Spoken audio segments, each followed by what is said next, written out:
Hello అండి, అందరికీ నమస్తే. నేను మీ స్వాతి. సో వారాహి నవరాత్రుల్లో ఇవాళ 6వ రోజు కదండి.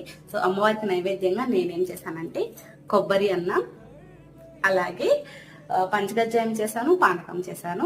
మీరు అనుకోవచ్చు ఏంటి స్టార్టింగే ప్లేట్ పట్టుకొని వచ్చేసానని. విషయం ఏంటంటే అన్ని చేశాను కానీ అమ్మవారికి పూజ అయితే చేయలేకపోయామండి డ్యూ టు మంత్. అయినప్పటికీ మేమైతే అస్సలు ఎక్కడ ఫీల్ అవ్వలేదండి. ఎందుకనంటే ఈ వారాహి అమ్మవారి నవరాత్రుల గురించి వినడం మేము ఇదే ఫస్ట్ టైం అండ్ చేసుకోవడం కూడా ఇదే ఫస్ట్ టైం అనమాట. చాలా అంటే చాలా మంచిగా అనిపించింది. నవరాత్రులు స్టార్ట్ అవ్వడానికి ముందే మా హస్బెండ్కి నేను చెప్పాను, మావయ్య మనం 5 రోజులు అయితే ఖచ్చితంగా చేసుకోగలము, ఆ తర్వాత మన చేతుల్లో ఉండదు అన్నాను. సో అలాగే జరిగింది. కాకపోతే ఈ 5 రోజులు మాత్రం నేను, మా హస్బెండ్ అండ్ జీని ముగ్గురం కలిసి కూర్చొని ఈ పూజ అనేది చాలా మంచిగా పీస్ఫుల్గా చేసుకున్నాము. చాలా హ్యాపీ అండ్ బ్లెస్డ్ అని చెప్పుకోవచ్చు. అండ్ నైవేద్యం విషయానికి వస్తే కొబ్బరి రైస్ చేశాను కదా, కాకపోతే పెట్టలేదు. ఫుల్ వీడియో కావాలంటే కామెంట్ చేయండి. అండ్ ఈ వీడియోని వస్తే లైక్ చేయండి, మన ఛానల్కి సబ్స్క్రైబ్ చేసుకోండి. Thank you.